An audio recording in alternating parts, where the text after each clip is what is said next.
Do you make monthly payments to an installment loan like a mortgage? Well, then this video will show you how to record that in QuickBooks Online.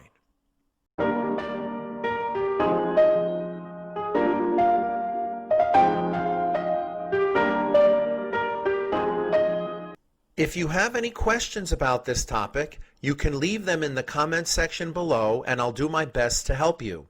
And of course, if you feel the video helped you, I hope you will click like and don't forget to subscribe to get updates on new videos that come out all the time. All installment loan payments, such as mortgage payments or car payments, are different than most other payments. Each payment includes an amount of interest that the lender keeps and an amount that reduces the principal balance of the loan. The amount of the payment that reduces the loan balance must be recorded in the liability account, and the amount that is interest expense must be recorded in the interest expense account. You simply split the check to apportion the amounts in the payment to the proper account categories in the chart of accounts.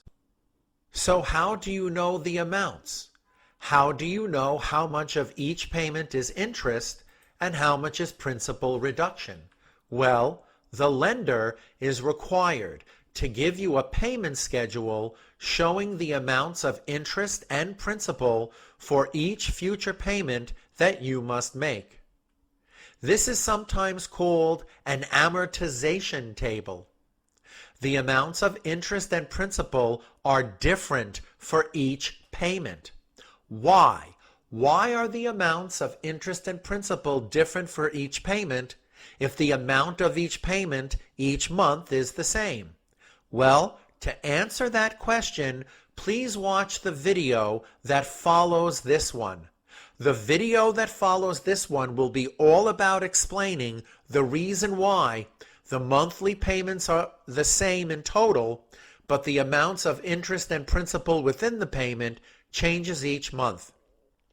And you will enjoy that video and you will understand why, but you don't need that. You only need to read from the table that the lender gives you in order to properly record the mortgage payment.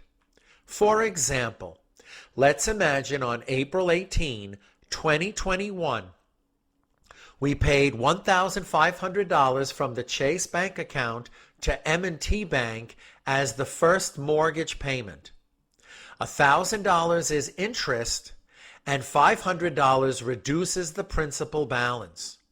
And this is according to the payment schedule they gave us. That's the amount of interest and principal for the first payment.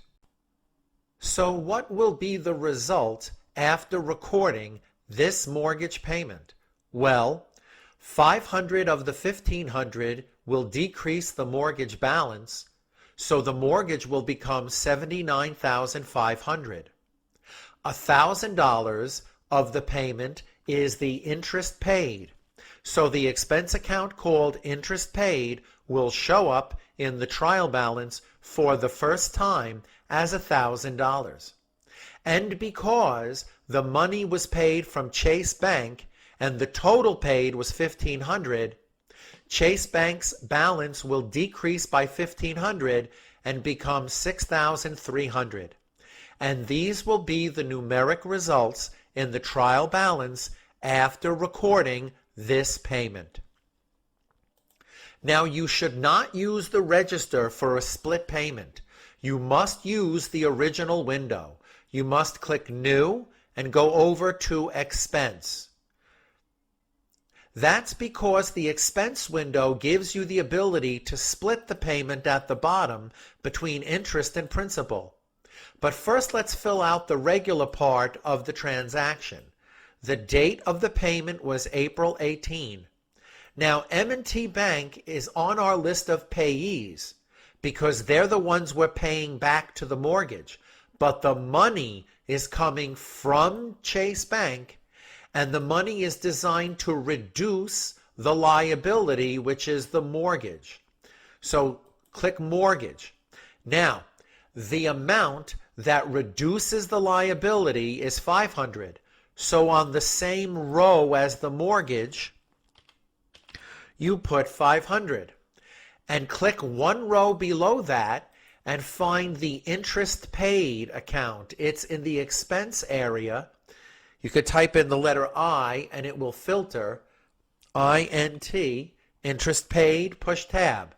And the amount of interest of this payment is $1,000. So you can see the total we're paying from Chase Bank is $1,500, and that will lower it to $6,300. $500 it reduces the mortgage balance, and $1,000 is the interest paid. Save and close, and now we click Reports, Trial Balance, and you can see Chase Bank has been reduced to $6,300, exactly as we expected. The mortgage balance decreased to $79,500, exactly as we expected.